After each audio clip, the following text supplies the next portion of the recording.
ধানমন্ডিতে বড় হয়েছি আমরা 4 বোন।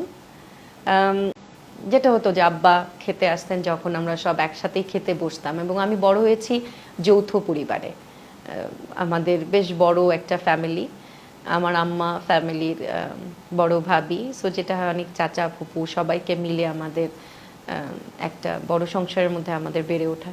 তো আমাদের ওখানে যেটা হতো আমাদের রাজনীতির চর্চাটা ওই ছোট যে বাসার মেম্বার থাকে সেও হয়তো তার ওপিনিয়ন দিচ্ছে, বড়রা যারা আছে তারা তাকে কিন্তু বোঝাচ্ছে।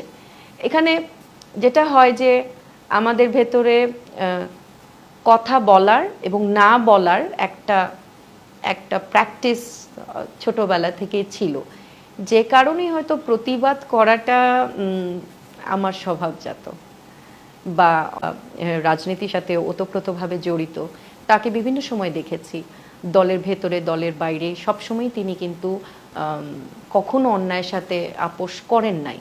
তো সেটাই হয়তো বা আমার ভেতরে আছে, আমার বাকি বোনদের ভেতরে তাই আছে একই, আমি যে ভিন্ন সবার থেকে তা না। আমার স্কুল কলেজ আমি আমি প্রিপারেটরিতে মমতাপুর প্রিপারেটরিতে পড়েছি, অ্যান্ড দেন আমার কলেজ ছিল বিকারুন্নিসা নূন কলেজ।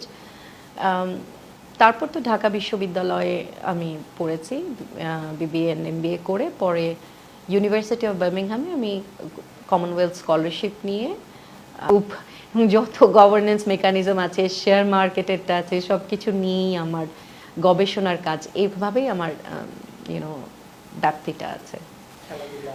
না, ডানপিটে আমি কখনোই, আমার অনেক বন্ধু, আমার বন্ধু বান্ধব অনেক, কখনোই আমি একা ঘুরি নাই এবং আমার অতীতটা সত্যিই সোনালি। আমাদের ফ্যামিলিতে যেটা হতো যে বাসায় তো অনেক চাচাতো মামা ইনভলভ ছিলাম। আমি একদম স্পোর্টসে ভালো না, কোনো স্পোর্টস আমাকে দেওয়া হয় না। এই ডানপিটে ছিলাম কি না তা আম্মা বলতে পারবেন। আমার চোখে তো এখন ভালো কিছুই মনে হচ্ছে সব। কলেজ ইউনিভার্সিটিতে না, আমি খুব বেশি, আমি অনেকটা লো প্রোফাইলে চলা মানুষ। আমি পড়ালেখায়, তবে একটা জিনিস, আমি আমার পড়ালেখাকে খুব ভালোবাসি। আমি একটা জিনিস আমার কাজ করে যে আমি যেটা করব ওটাতে আমাকে বেস্টটুকু অ্যাচিভ করতে হবে।